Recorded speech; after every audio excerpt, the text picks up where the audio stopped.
A sunny, chilly fall morning in New Hampshire's Sugar River region.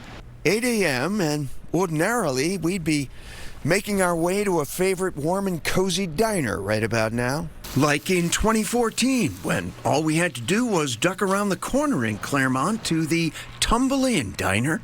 Unfortunately, at least for the time being, the Tumble Inn has, alas, tumbled out of life here in Claremont. So we ducked around a different corner in downtown Claremont and into T's Coffee Shop, where the owner is herself no stranger to running a classic diner right to the end.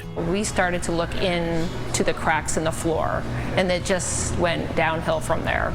Every time we figured out something, it was just more and more. Alas, age had finally caught up with Teresa Taylor's 1950s vintage Windsor Diner just over the border in Windsor, Vermont. So in winter 2025, Taylor reluctantly closed the diner and opened T's Coffee Shop in her hometown of Claremont.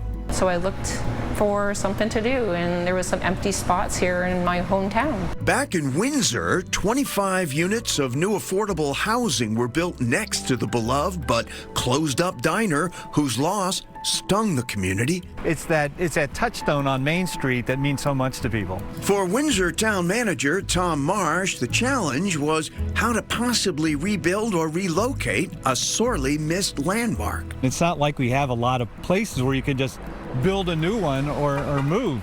So it was a real concern. Never let it be said that Yankee ingenuity is not a real thing. Indeed, the town did find a solution, and in July 2025, the Windsor Diner was moved slightly more than 500 feet down Main Street, where it is being updated and settled into its new location. The diner lives. How does that feel? Anxious. Anxious. Very anxious. I just want to be on the inside. You just want to be in there cooking. I do. So this is a big transformation. Ooh, we get a peek. We're looking at the future. Yes, look at. The hope is for the old doors to open in their new location in spring 2026, a day that will undoubtedly be a red-letter one here in Windsor. And yes, I will certainly be here. I won't ask for preferential treatment. I'll wait in line like everybody else, but hey, maybe if I call ahead.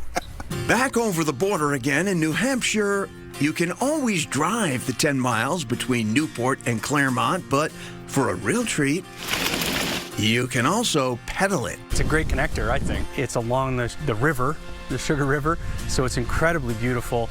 Rob Walker, co-owner of Claremont's Wheelhouse Bike Shop, is passionate about bikes and particularly passionate about the Sugar River Rail Trail, which we hopped on together in Newport, where it heads west, hugging the Sugar River for 9.7 miles to Claremont. My first impression? Where's this been hiding? Do you think a lot of people would be surprised just how seriously gorgeous this is along the Sugar River, just between Newport and Claremont, New Hampshire? Some may want this to be a secret, but I think what we have right here, pretty darn special, and it's why I live here. Strikingly unique here, getting to ride through not one, but two tall, covered former railroad bridges. That's a different experience. The historic Pier Bridge is 50 feet high and nearly pitch black in the middle. Very cool experience. Oh, yeah. At the roughly halfway mark, we made a pit stop at Newport's Protectworth Brewing. Come get some beer, see some community members, hang out for a little bit, and then mosey on your way. Co-founder with 3 owners, Adam Bray was brewing in a garage before moving in here in 2024. Just like Bill Gates, you started in a garage. You gotta start somewhere. Now brewing fully 17 different draft lines, we naturally had to sample at least a few. That is good. Yeah. Do we have to get right back on the... No. And while most users may be unaware of the history here, it's unique as well. Running between Newport and Claremont, the trail is the former Boston and Maine Railway line, the very railway that grew the mills here and opened up their products to the world.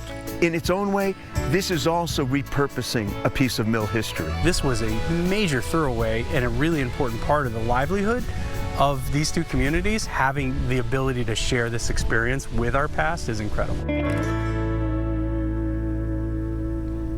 Boy, that Sugar River Rail Trail along the river there, the 2 covered bridges, beautiful, of course. Also busy year-round. Yeah, with bikers, runners, walkers, and in the winter you have snowmobiles, skiers, even ATVs. It is by far one of the most popular shared access trails in New Hampshire.